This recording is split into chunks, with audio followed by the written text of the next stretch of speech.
Good afternoon and welcome to Adult Topics, one day late. Normally I have these up on Wednesdays. Sorry about that. I thought I'd talk a little bit about um, how are sermons created, Um, how do they come to be? And different pastors are different, so I'm only speaking for myself. Uh, but, each week um, there are texts like today, this coming Sunday, Isaiah 55, 10 through 13.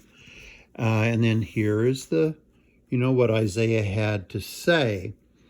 Um, well, we use Zoom meetings now, but Ellsworth pastors will get together, usually on Tuesdays, and just talk about what we think, what's there, what's the message, you know.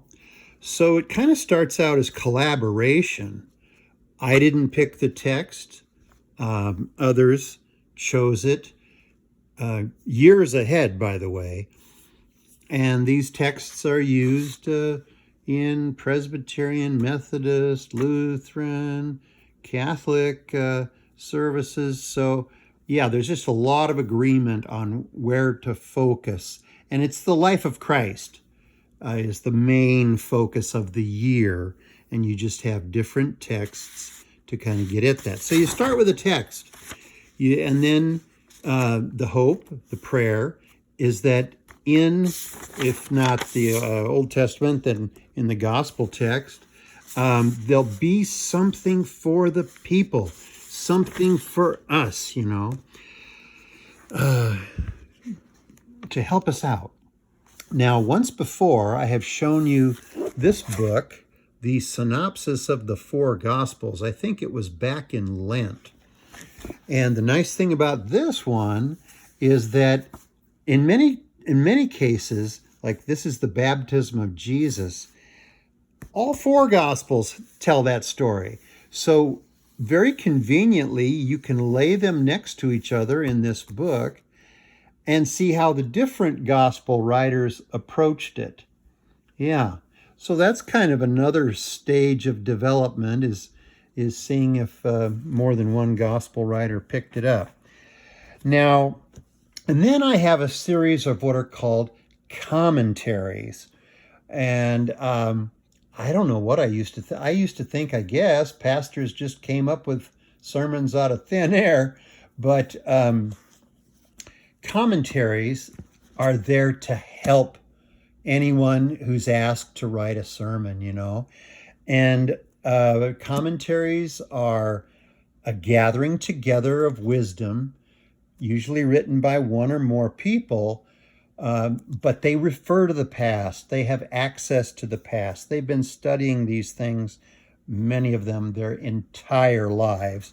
So I check out routinely this one. This is actually Catholic, produced by a monastic group, monks. So they're kind of looking a lot at the kind of spiritual side of things a lot of times. So I get that perspective. Now, this is a wise soul, A.E. Harvey. One of my teachers one time told me that he really respected this guy, and lo and behold, I've ended up really respecting him too. So odds are most Sundays I will see, well, what does A.E. Harvey have to say about one of those texts? Now, he comes from the Anglican tradition, we call it Episcopal here. I enjoy checking out the opinion of someone coming from the Baptist tradition. And so the New Bible Commentary is not written by one person. It has many, all these different authors by a given that write about a given book of the Bible. You know, many, many, many writers. So I get kind of the perspective of someone with a more Baptist tradition, okay? So Anglican, Catholic, Baptist. And then I do use Oxford. I mean, a real scholarly, I use the Oxford Bible Commentary. Yeah, and these guys, you know, their scholarship is their whole deal. Somewhere over in England. So I'll check out the Oxford. I also, from time to time, not all the times, but I'll look up this, like the Synoptic Gospels. Molina is a scholar that worked at the college that Madonna used to be a librarian at. So, but anyway, his thing is social science commentary on the Bible. The point being that we have to get into the customs of the biblical time. How did they think? What was their social network like? Why did they do what they did? And it turns out that honor, over and over and over again, honor was just so important, and that kind of plays out in Molina's interpretation of why Jesus is saying a lot of the things that he does. Now, again, not every time, but I often look at what Raymond Brown has to say.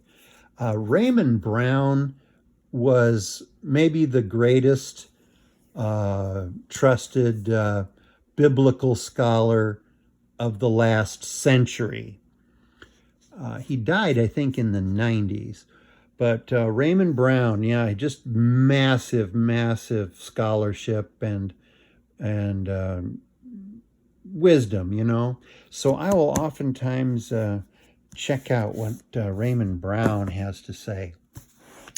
Well, anyway, and then of course, you know, I filter what all of these authors are saying through my own experience, through knowing you. What are your concerns? I try to kind of know a little bit anyway of what's on your mind. And so I will try to see how we can take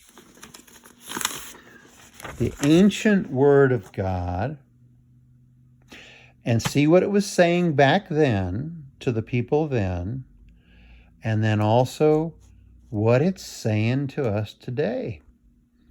And a sermon is kind of like an offering.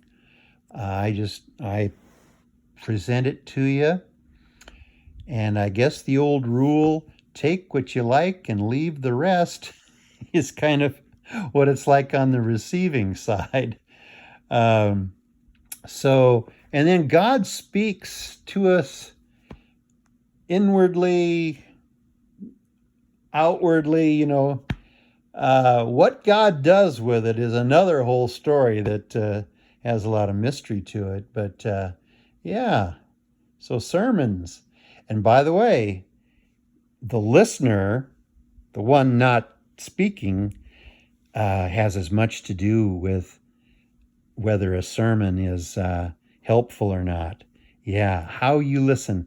And by the way, I've been told many, many times that members of the congregations are better at listening to sermons than pastors are. Oh! We tend to be critical of our of our fellow pastors. So good job, folks. Anyway, that's how sermons come to be in my neck of the woods.